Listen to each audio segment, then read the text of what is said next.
Joining us now is James Carafano. He's the Heritage Foundation Vice President for National Security and Foreign Policy. James, so first, they keep independent investigators out. The key virus labs, you can't go in there. They hide all the data, and then they interfere with the final report as well. And now they're pointing their fingers outside of China for the origin of the virus. Your thoughts? So this really leads to the larger question, because we all know that the Chinese have been getting increasingly aggressive, not just on the COVID issue, but on a range of issues. But the question is, was this out of insecurity or out of looking for a window at advantage? And I got to tell you, all the sources I talked to in the U.S. and in foreign countries, they think China thinks they have a window here, that they think the U.S. is distracted, divided, and they think now is the time to really move out and really press their advantage. And people say, well, look at the Biden administration. They've been good on Uyghurs. They've been good on Taiwan. They've been good on Hong Kong. They've been good on the Quad, U.S., India, Australia, Japan. And all that's true. But it's like the Chinese are just not looking there. It's like, going to the bank after the bank robbers left. They're all over the world, and they're looking at what's going on here and in other places.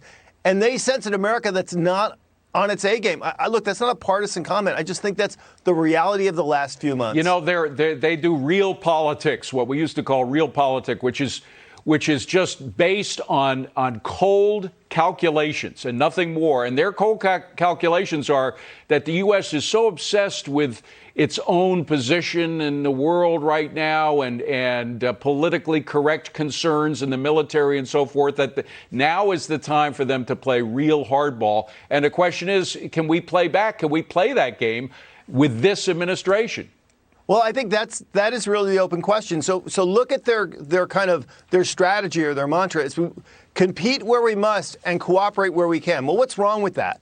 Well, of course we have to compete with China. Nobody doubts that. But this cooperate where we can, on every key issue, the Chinese are on the wrong side. So that really sends a message of weakness to the Chinese. And look, if they thought that it was all just Trump's fault, and that Biden was somebody they could get along with, they would not have walked into Alaska and basically thrown fire on the gasoline. They wouldn't have done this with the WHO report. They wouldn't be making aggressive statements about Taiwan. They wouldn't be ramping up their operations here. I think they sense weakness. And again, it's not a partisan comment, and it's not even me saying that. This is what people in Asia who are very close to China watchers, are telling me. Well, and they're playing hardball against U.S. companies that have business interests over there as well. Right. We just got news today that they're involved in a social media campaign against U.S. companies who've spoken out against the Uyghurs, companies like H&M, Nike, Adidas. So they're really pushing full press.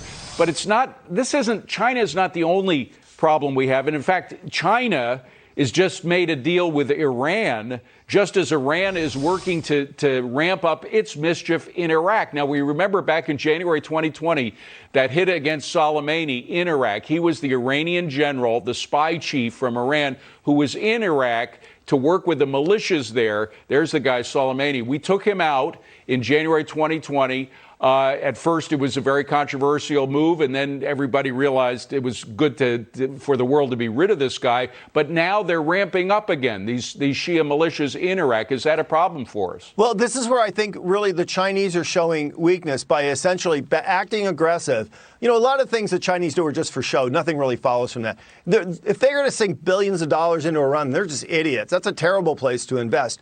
But they sense American weakness, and they sense that this will show they are strong and we are weak. So it's a lost leader. Forgive me, but that's the expression. You don't make any gains on it, except for the fact that it allows you to stick it in the eye of the United States. But the worst thing the U.S. could do is try to look for an accommodation with Iran, because essentially that would give Iran the get-out-of-jail-free card. That would make the Chinese investments really worth something. So the administration's its own worst enemy if it doesn't continue to crack down on Iran and Russia and hold a tough line on North Korea. They're all testing us, because I think they all sense weakness in this administration. Yeah. James Carafano, I'm afraid you're right. Good stuff. Thank you, James. I appreciate it. Thank you.